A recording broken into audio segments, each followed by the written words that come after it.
अस्सलाम वालेकुम students, today we are discussing how to use idioms. Okay, कि हम इडियम्स को सेंटेंसेस में यानी अपनी लैंग्वेज में किस तरह इस्तेमाल करें, यानी प्रोवर्ब्स आप इस्तेमाल करते हैं, स्लैंग्स करते हैं, इडियोमैटिक एक्सप्रेशन, फ्रेजेस ये करते हैं ना। अगर आपको ये नहीं मालूम कि मैंने ये ईडियम यानी ये इडियोमैटिक एक्सप्रेशन कहाँ पर लगाना है, किस किस्म के बंदे के लिए लगाना है, किस सिचुएशन में लगाना है, तो आप कभी भी इडियोमैटिक एक्सप्रेशन या फ्रेजेस या आप मुहावरे वगैरह कह सकते हैं इनको, वो नहीं इस्तेमाल कर सकते किसी बंदे के लिए। सबसे पहले आपको जो चीज़ समझनी है वो है इसकी मीनिंग, ईडियम की मीनिंग, कि ये जो ईडियम है मैं इस बंदे के लिए इस्तेमाल कर रहा हूँ, इसका मतलब क्या है।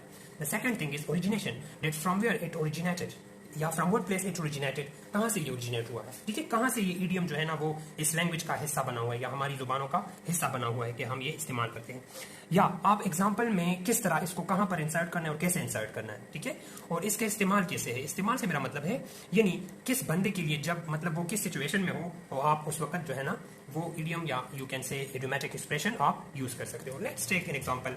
For example we have an idiom है a dog in the manger. A dog in the manger का क्या मतलब है, सबसे पहले हमने मतलब जाना है, ठीक है। अभी मैंगर उस प्लेस को कहते हैं यानी फूड प्लेस, ऐसी जगह जहां पर खुराक पड़ा है और एक बंदा यानी अभी एक डॉग है और डॉग इन द मैंगर यानी मैंगर में खुराक वाली जगह पर कुत्ता, अभी खुराक वाली जगह पर कुत्ता, तो इसका मतलब हो गया, ठीक है।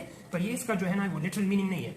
इसका मतलब है यानी एक ऐसा बंदा, यानी जब हम ये एज एन एग्जांपल लेते हैं, ठीक है, एक ऐसा बंदा जो दूसरों को एंजॉय करने से रोकता हो, यानी खुद भी एंजॉय नहीं करता और दूसरों को भी एंजॉय करने से रोकता हो, या तो उसको उस एंजॉयमेंट की जरूरत नहीं है या वो खुद कर नहीं सकता। दो सिचुएशन है, या उसको जरूरत नहीं है, ठीक है, नीड नहीं है उस बंदे को, या वो कर नहीं सकता, कैन नॉट।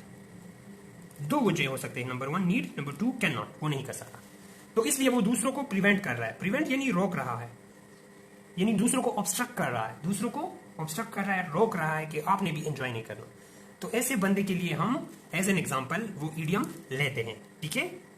अब ओरिजिनेशन की बात हो गई दूसरे नंबर पे, तो ओरिजिनेशन यानी कहां से ये इडियम आया है हमारे पास, ये हमने समझना है।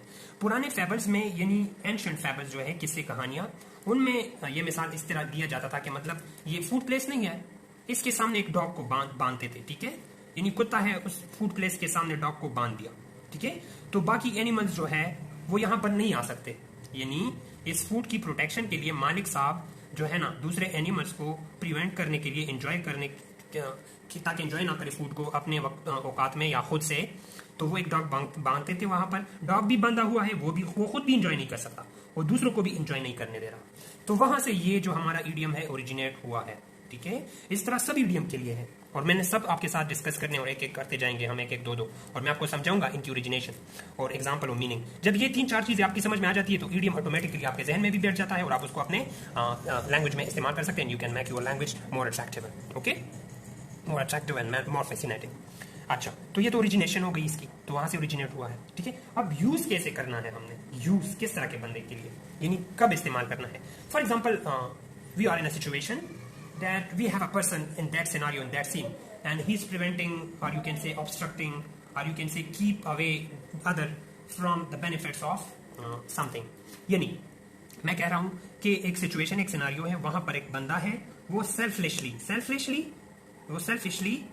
पोजेसिव है, सेल्फिशली खुदगर्जाना तौर पर हर चीज को अपने पास रखने की कोशिश करता है, यानी दूसरों को ऑब्स्ट्रक्ट करता है। ऑब्स्ट्रक्ट नहीं, रोकता है, यानी वो ऑब्स्ट्रक्टिव है, ये एडजेक्टिव